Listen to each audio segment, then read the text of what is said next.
Isang privilege po sa iglesia nito na magkaroon tayo ng bisita ngayong hapon kasama ni Pig Dian. At malaki pong aming hangarin na sanay po sa kayo sa civil service. Sa tulong ng Diyos, sana yung tawa na yung kagalakan. Oo nga.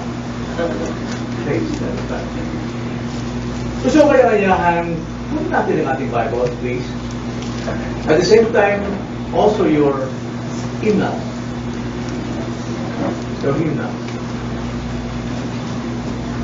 Usan natin ang ating Bible sa Ephesians chapter 2. At babasahin natin ang verses 8 to 9. Very familiar text.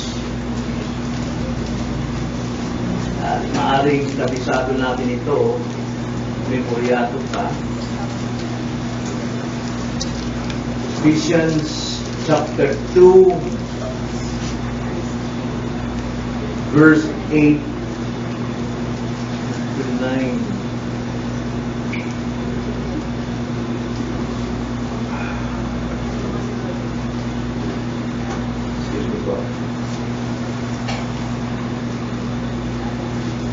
Ganito po ang sinasabi.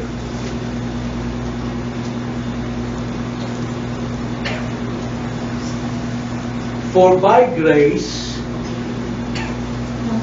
you have been saved through faith,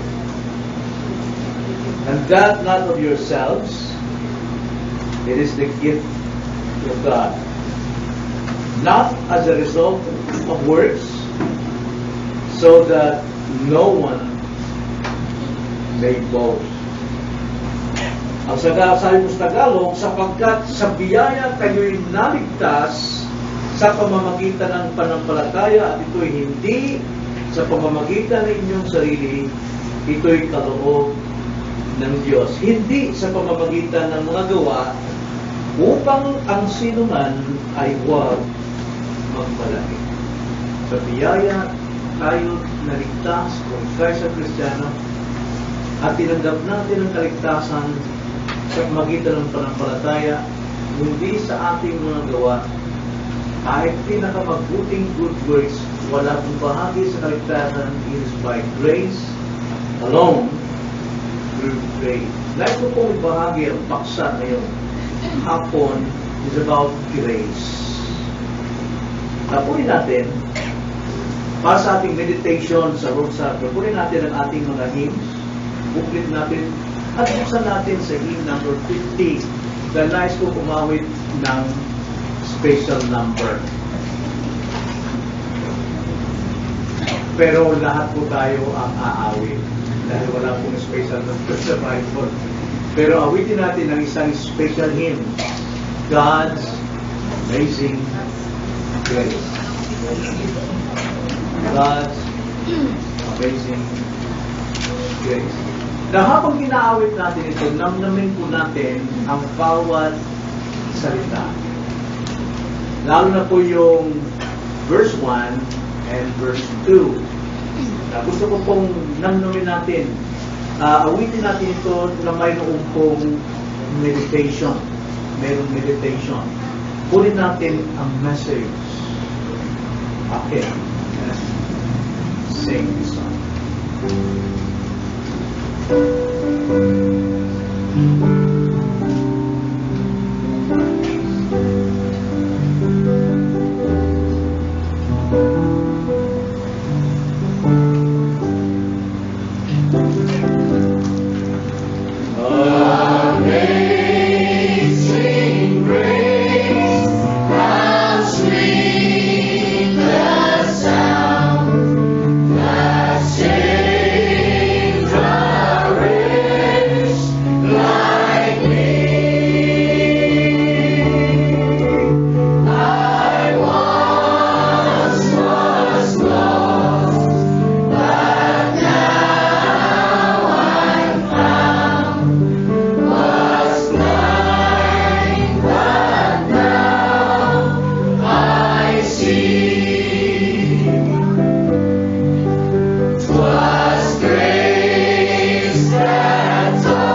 awit na ito po isang statement of confession na isang taong nakaranas ng grace of God.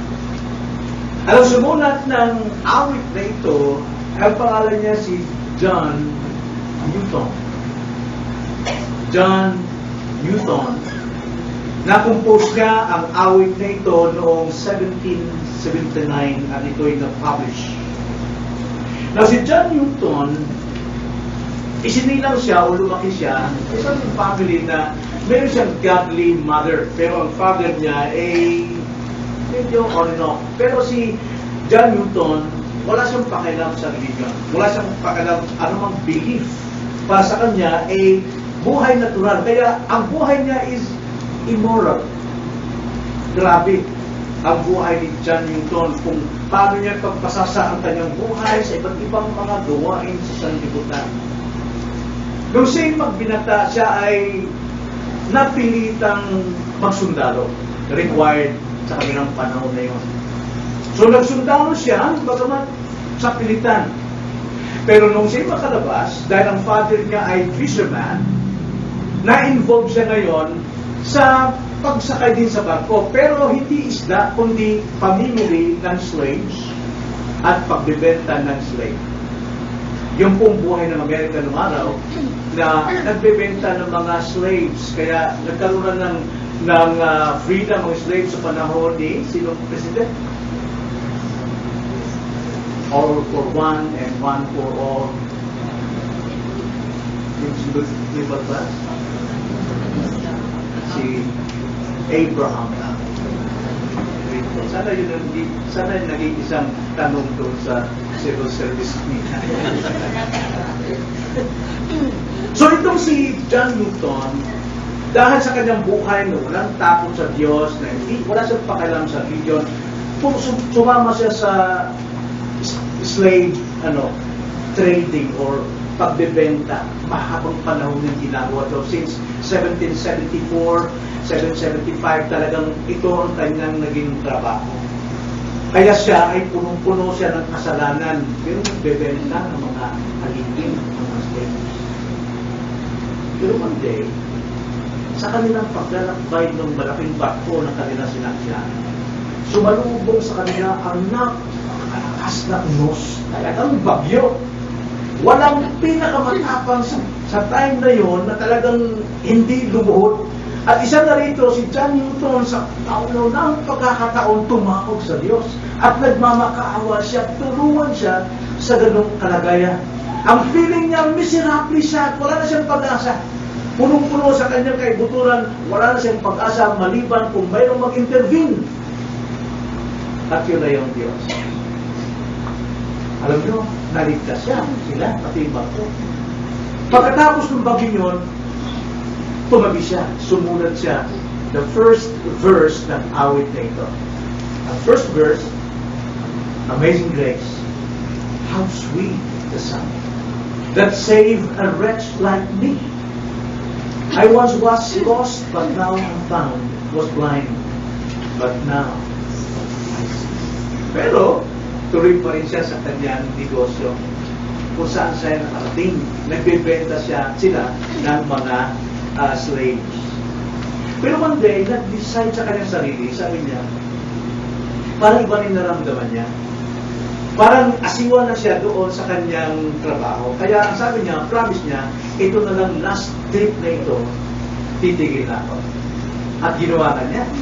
Alam niyo, nung siya tumigil sa kanyang trabaho ito, nasa tingin niya ngayon ay isang karumal-dumal na kasalanan. Nagsimula siya ngayong mag-research, nag-aral siya tungkol sa doctrine of Christianity.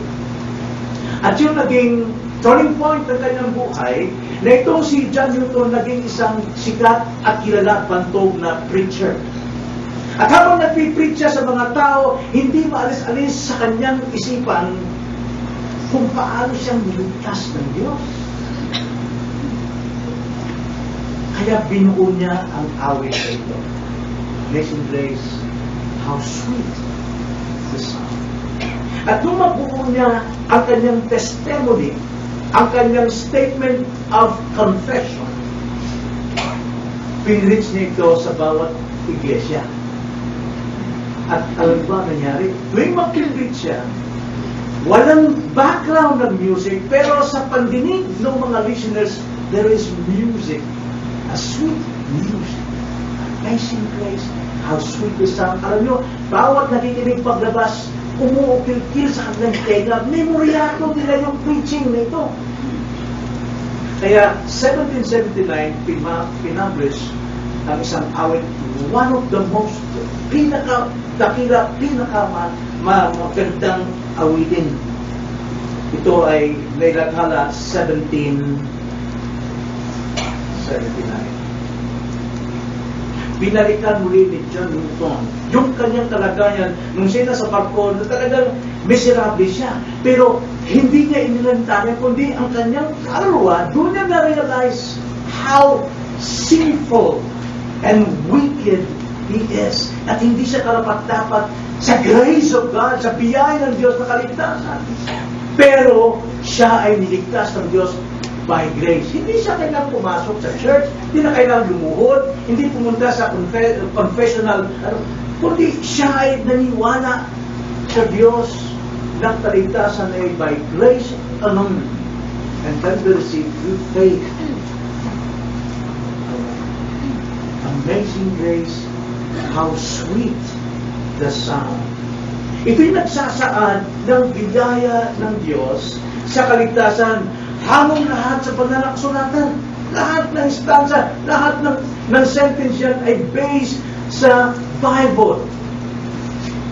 Sa karanasan ni John Newton. Alamin natin ang nilalamin ng awit na ito. For the first time, gagamitin ko yung awit na ito dito ng pakukunan ng mensahe. Pero, i-base natin, dahil yan nag-biblical, i-base natin sa Bible. So, unang tignan natin, para malaman natin kung gaano kalaga ang grace, kung ano nagagawa rito, at kung hindi niyo pa naranasan ang conviction na ito, marahil narito kayo dahil God has a plan. The plan to that. So, tignan natin ang unang stanza. The first stanza. Sabi ko, amazing grace, how sweet the sound. How sweet the sound doon sa mga taong nakaranas ng kaligtasan, nakaranas ng totoong pagbabago, nakaranas ng conversion, nakaranas ng regeneration, or siya ay ipinanganak na muli. New birth. Sa himig pa lamang ng salitang grace, how sweet it is. Grace ay napakatamis na. Hanggang ngayon, nananatiling matamis ang biyaya, matamis pa nito. Sa Greek ay charis. Hindi charis, no? Kundi charis. Meaning to say, charis ay ibig sabihin, pabor na hindi mo pinaghirapan upang mapa sa'yo. Kaligtasan na hindi mo pinaghirapan para ikaw ay makatanggap ng kaligtasan. Hindi mo ito kinikita tulad ng ginagawa ng maraming tao. Gawin ito, puntahan ang bundok nito. Kailangan magsakripisyo, kailangan mag-penance ka, kailangan magpamiyempo ka sa iglesia, kailangan ganitong gawin mo upang maligtas ka. Hindi po matamis yun, trabaho po yun. We are not saved by law, but by grace alone. Kaya na, how sweet the sound of the word grace para sa mga taong nakaranas ng kaligtasan. Binalikan ni John Newton ang kanyang sarili. Akala niya masaya siya sa kanyang trabaho, kumikita siya, nakakarating sa ibang bansa para lang pamimili ng slaves at ipagbibili. Akala niya mapahalaga siya. Pero nung ma-realize niya, yung time na siya ay sumagupa sa bagyo, deep inside nakita niya kanyang kalagayan, how miserable he is. Ibig sabihin, yung kanya pong nangyaring pagkilala, pagtawag sa Diyos, nakita niya agad kung sino siya, miserable siya, buong kalooban niya, wala siyang pag-asa, malibang siya ay bigyan ng habag ng Diyos. Yan po conviction sa mga taong iniligtas ng Panginoon. Maranasan mo ang conviction na yon na sa iyong sarili, wala ka talagang may pagmamalaki. Napakarumi mo. You are rebelling against the law of God. Bawat kilos natin, lawlessness. Sin is the transgression of the law. Then, tinanaw ni John Newton kung gaano siya ka-wretched, gaano siya ka-rumi, gaano siya ka-sama. Kaya kasunod, that saved a wretch like me. Saved a wretch like me. Si Paul, yun din ang kanyang naranasan. Yung conviction po ng grace of God, yung conviction po ng gospel na napakinggan ni Paul, na-realize at nakita niya kung sino siya. Bagamat siya ay sa kalagayan ko, apostol na siya, pero nakikita niya, wretched pa rin siya. Hindi ang sabi sa Romans 7:24. Now si Paul ang sumulat ng Book of Romans sa mga Kristiyano at sa mga hindi pa Kristiyano, at pinatunayan niya na tao ay makasalanan from foot to head at walang pag-asa maliban sa biyaya ng Diyos. Ang sabi ni Paul sa verse 24, after na sabihin niya na yung bagay na gusto ko, hindi ko ginagawa, yung bagay na ayaw ko, siya kong ginagawa. Ganito ang nangyari sa aking kalooban. Mayroong labanan between the spirit and flesh. Yung gusto kong gawin, hindi ko magawa. May humahad lang. May isang principle sa aking sarili. Naramdaman niyo ba yan? Kaya sabi ni Paul sa kanyang conclusion sa verse 24, wretched man that I am, who will set me free from the body of this death? Ang alam ni Paul, mamamatay siya, mawawasak siya, dahil nakita niya kung gaano siya ka-wretched. Pero grace ng God na dumating sa buhay niya, yun ang nagbigay sa kanya ng spiritual eye para makita niya ang kanyang kalooban kung pagkaan siya nangangailangan ng kaligtasan. Nasa niyo ba na gusto niyo maligtas? Kung hindi pa, please pray for God na maramdaman yung conviction ng grace ng God. Ito'y kadalasan pinagtatawa ng maraming tao. Pero, ang sabi nga ni Paul sa Romans 1:16, I'm not ashamed of the gospel, for it is the power of God unto salvation to everyone who believes. Power. Sabi niya, that saved a wretch like me. Yung binasa natin sa Ephesians 2:8, ganito ang sabi, for by grace you have been saved through faith, and that not of yourselves, it is the gift of God. O gift from God, dapat may gagawin ka. Pero sabi sa verse 9, not a result of works, so that no one may boast. Ang kaligtasan po, hindi pwede ipagyabang ng sino man, aligtas ako, kasampa ito, ako sumasamba, ako'y miyembro na. No. Ang sabi dito, salvation is a gift.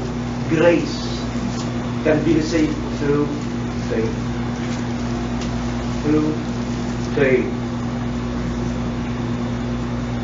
Now, saved, ang sabi ng isang theologian, hindi lang basta saved ito na ligtas.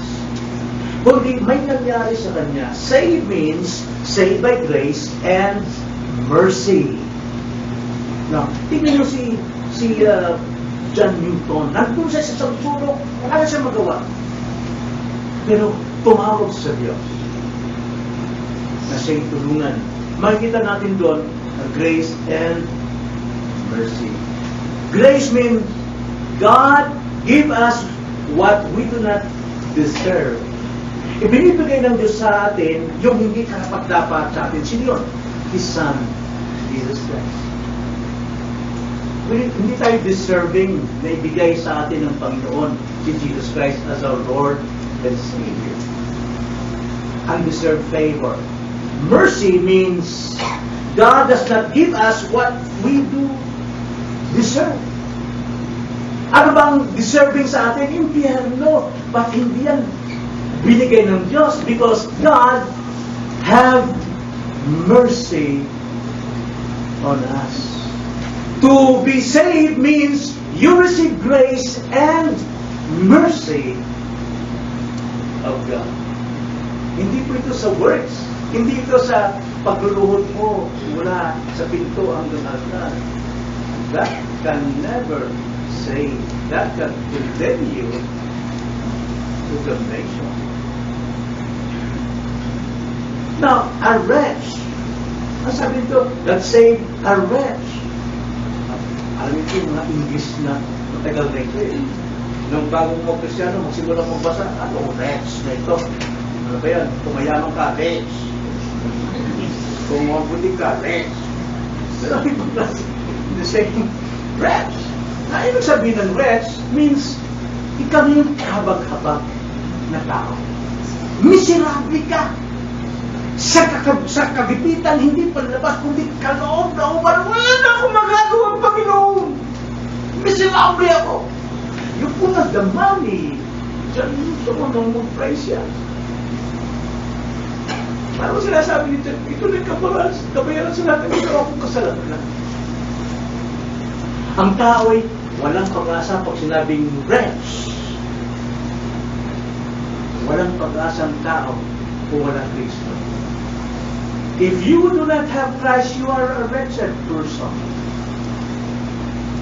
You are a wretched person. So nakita natin, salvation is not by religion, but by relationship, personal relationship with Christ.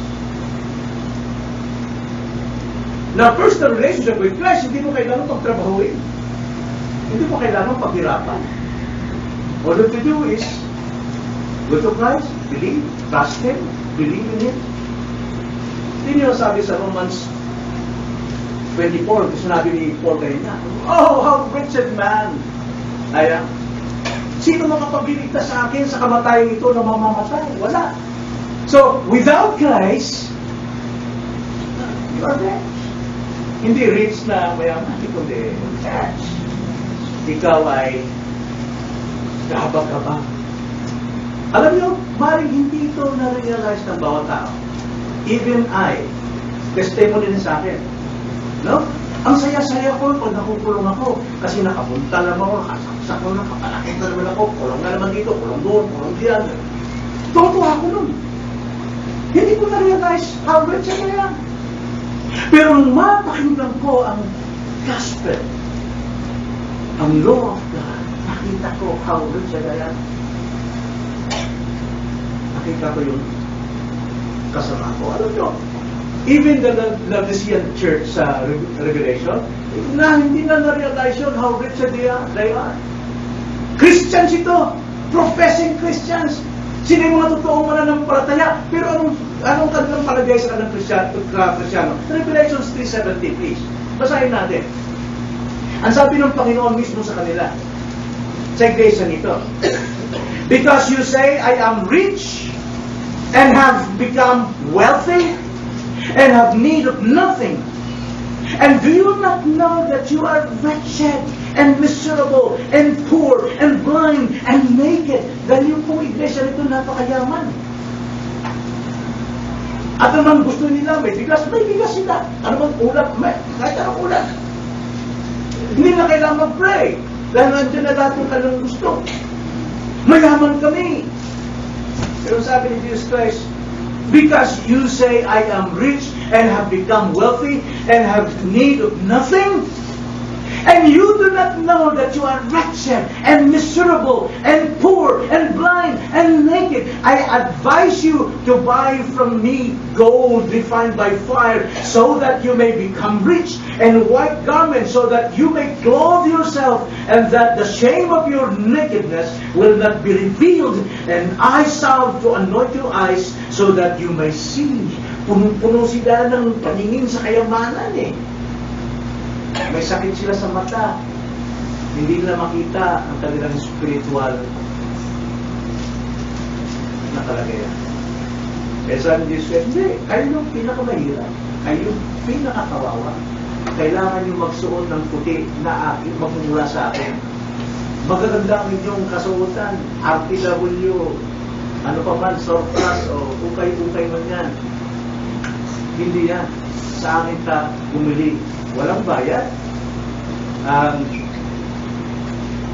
robe of righteousness. At saka bumili ng gamot sa mata para makita mo ang iyong situation that you are wretched and miserable. So, maging si John Newton, hindi niya na-realize yan how wretched he was. Kaya ang sabi ka sa dito, that save a wretch like me. Ang sabi niya, like me, tulad ko, mula ako dyan. Lahat ay nangangailangan ng kaligtasan at tagapagligtas. Why? Romans 3:23. For all have sinned and fall short of the glory of God. All. Pag sinabing all, mayroon bang Greek word na all? Nagulat ka sa Pastor Steve dito. Alam niyo ang Greek word ng all, sabi ko? Mayroon ba no? All din. Wala. Pag sinabing all, even your babies doon sa iyong tiyan, wretched, simple. Pero tingin natin, angel. Now, from Genesis to Revelation, proving yan na even the child in the womb of her mother is sinful. Anong patunay? Mamamatay. Dahil ang tanda ng kasalanan, kamatayan. Pero hindi tayo lahat mamamatay. Pagdating ni Christ, buhay tayo. Pero ang tanda ng kasalanan, kamatayan. Romans chapter 5, verse 2. Okay. So, ganito po nila, kailangan ng lahat ng tagapagligtas. At tayo din mga Kristiyano na, ikaw na Kristiyano na, huwag mo sabihin, ligtas ka na, okay na sa iyo. Pero dapat nating ma-realize, we need that repentance unto life. Every day, we have to repent sa ating mga actual sins. Yung ating past sins, forgiven by Christ in the cross. Pero yung ating actual sins na mahal magdala sa atin sa kapamakan, kailangan natin ipag-repent yan. Kasi yung sabi sa Titus chapter 3 verse 3, for we also once were foolish ourselves, disobedient, deceived, enslaved to various lusts and pleasures, spending our life in malice and envy, hateful, hating one another, and so on and so forth.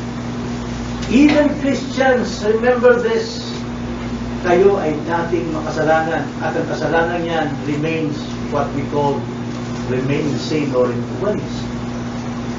Kaya ang repentance na pinagkaloob sa atin ng Diyos sa new birth or sa conversion is repentance unto life. Kaya sabi rito, muli, ang sabi rito ni John Newton, I once was lost, but now I'm found. Saan natin makikita sa Bible yan? The Son of Man came to seek and save the lost. Luke chapter 19 verse 10. Ito ang sabi ni John Newton, talagang galing sa Biblia ang kanyang salvation, testimony ng salvation. Sabi sa Luke 19:10, for the Son of Man has come to seek and to save that which was lost. Sino ang hindi lost dito? Kung ikaw'y matuwid, hindi ka ang pinuntahan ni Christ. But the Bible says, all have sinned. All have sinned. So, everyone needs Savior and salvation. Ang sabi niya, I once was lost.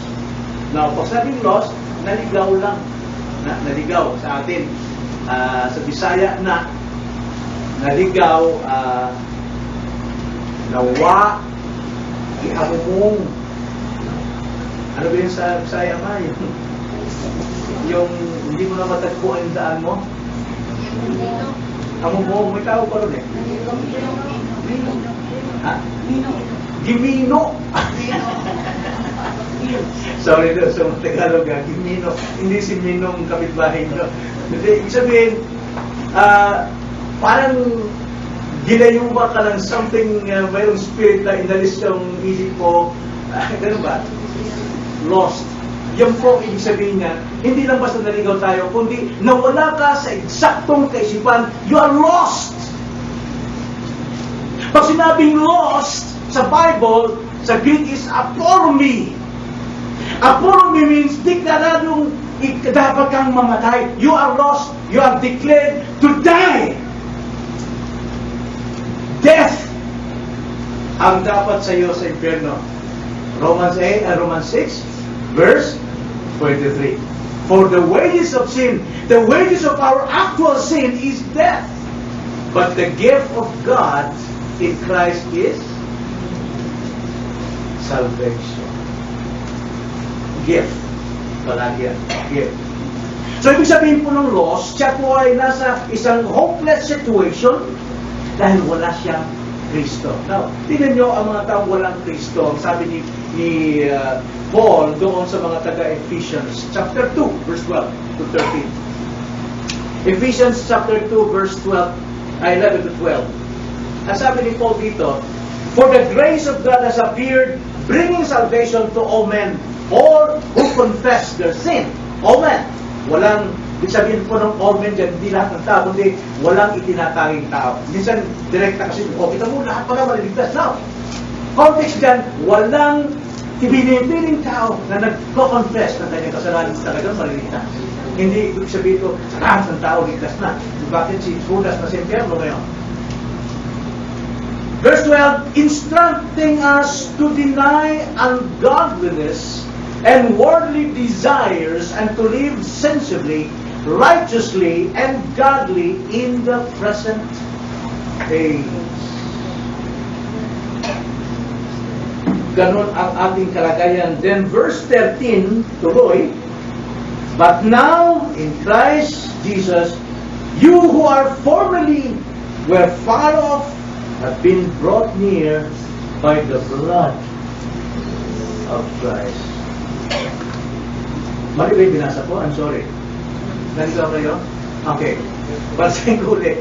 Ephesians chapter 2, verse 12. Ito po yung mga taong walang Kristo. Ganito sabi. Remember that you were at that time separate from Christ, excluded from the commonwealth of Israel, and strangers to the covenant of promise, having no hope and without God in the world. But now in Christ Jesus, you have formerly were far off, have been brought near by the blood of Christ. It is not through the religion or the church, but by the blood of Jesus Christ. Tayo po ay nalapit sa Diyos. So, kita nyo ang mga walang Kristo, walang Diyos at walang alas. So, yun po yung unang stanza. Was blind, but now I see. And the second stanza, ganito po. 'Twas grace that taught my heart to fear, and grace my fears relieved.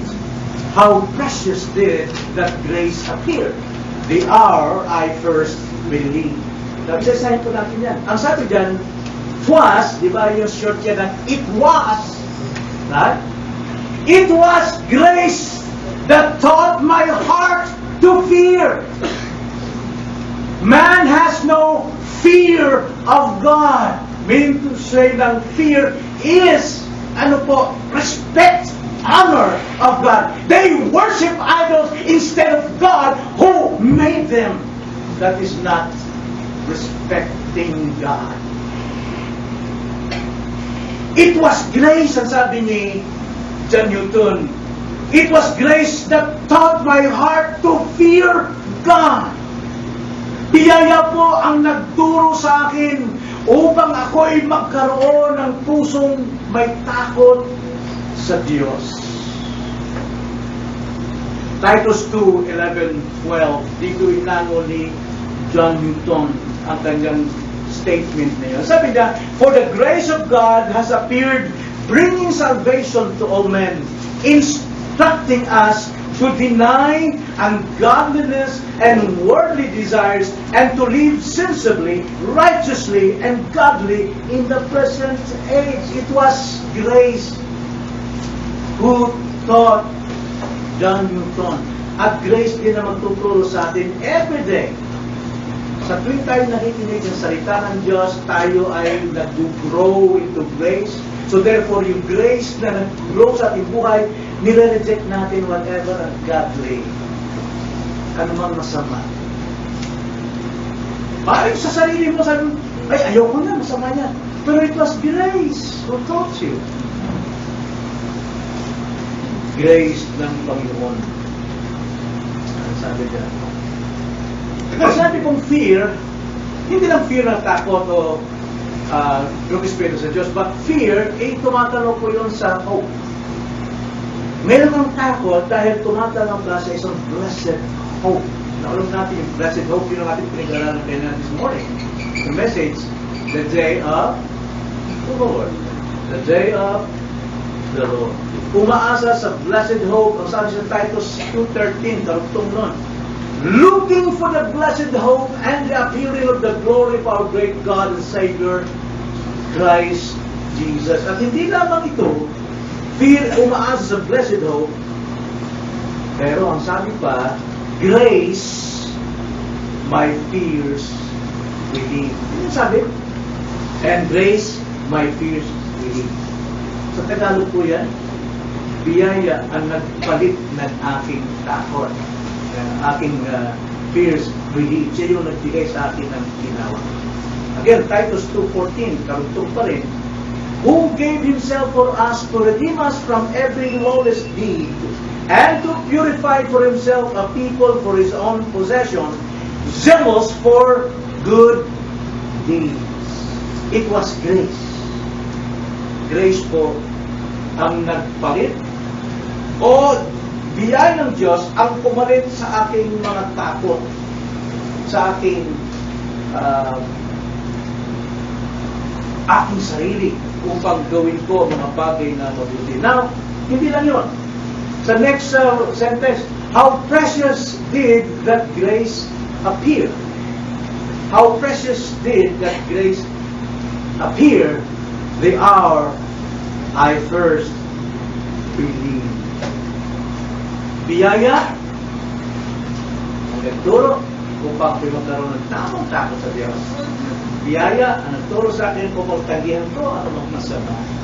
Then, ikaw, how precious did the grace appear the hour I first believed. Now, precious, alam natin pag sabing precious, ano bang precious sa inyong buhay? Kadalasan, yan ay term ng may mga alahas, di ba? Precious yung alahas na yan. So, yung tinatago nila sa isang maliit na kahadiyero, that's precious eh. Ayaw nito nakawin. Ayaw nito mawala. So, meaning to say, yung pong pagpaniwala sa Diyos, sabi ni John Newton, is a precious thing. Higit pa sa lahat ng kayamanan na once you believe Christ as your Lord and Savior, hindi mo may pagpapalit yan. Lahat ng bagay sa mundo nito mawawala, but your salvation remains forever. Remains forever. We were redeemed by something precious. Something precious. Anong precious na yun? Si Peter, o Apostle Peter, meron siyang sinabi, 1 Peter chapter 1, verse 19, 18 to 19, actually, sabi, verse 18, sabi, knowing that you are not redeemed by perishable thing like silver or gold, from your futile way of life inherited from your forefathers, but with the precious blood, as of a lamb, unblemished and spotless, the blood of Christ.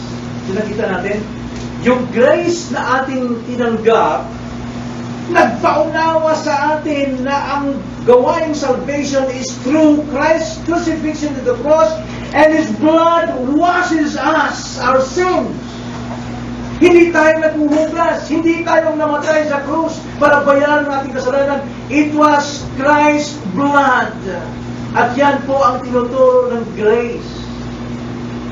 At yan ang nagpapamulat sa atin. Remember yung eunuch sa Acts chapter 8?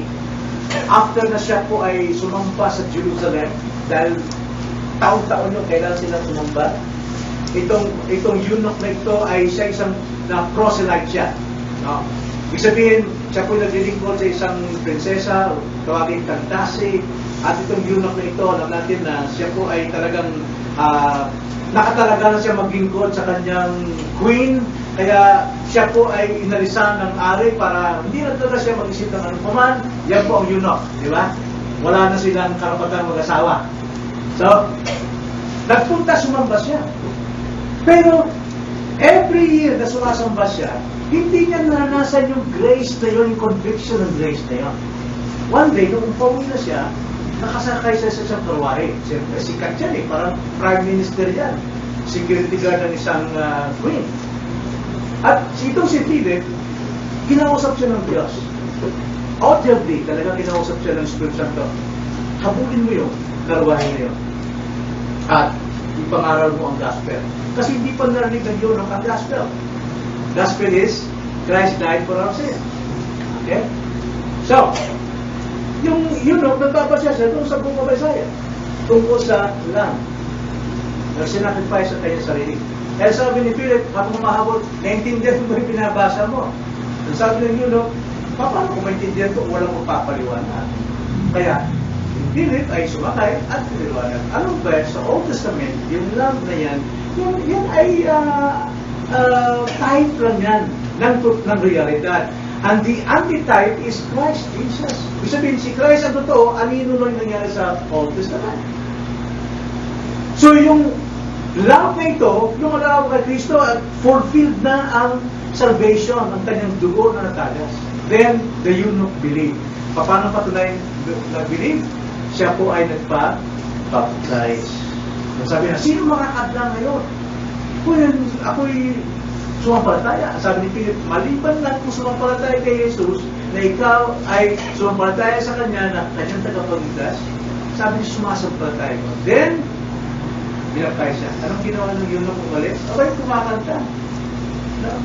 Kumakanta sila mga papuri. Amazing grace. Wala yan. Hindi ko narinig eh. Kasi nung magkita kami, hindi naman kami nagkausap. So, yung pong kagalakan ng isang taong converted, na-convert,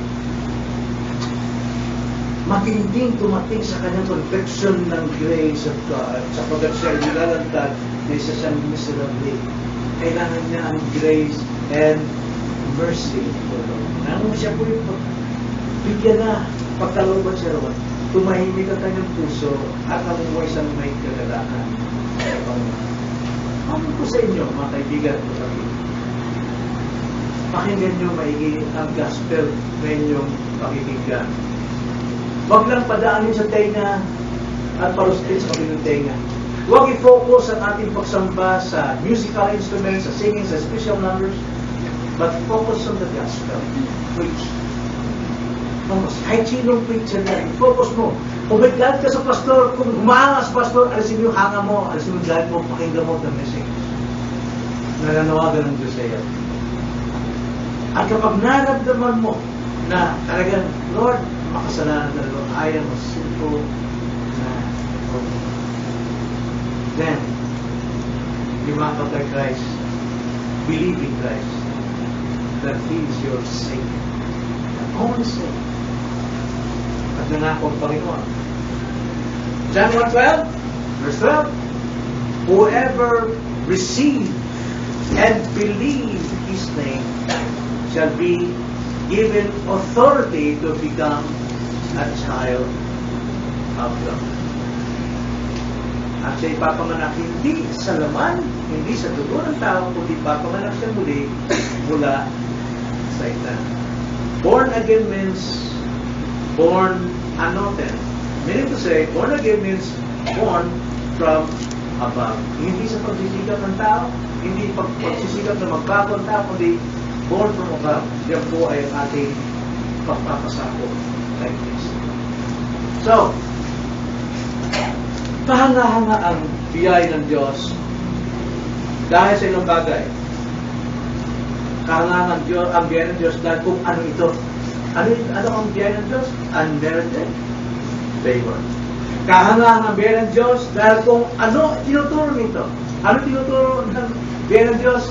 Man is lost and needs a Savior. Man is lost and needs a Savior. Then ikatlo, kahanga ang biyaya ng Diyos dahil kung ano ang ginagawa nito sa iyo. Ito yung means and teacher natin, method natin sa ating salvation. Dito tayo nag-grow. Hindi tayo nag-grow dahil sa marami tayong binabasa, marami pong kabisadong Biblia pang debate lang. Pero hindi sila nag-grow sa grace. Mga kaibigan, mga kapatid, huwag natin tanggihan ang biyaya ng Diyos.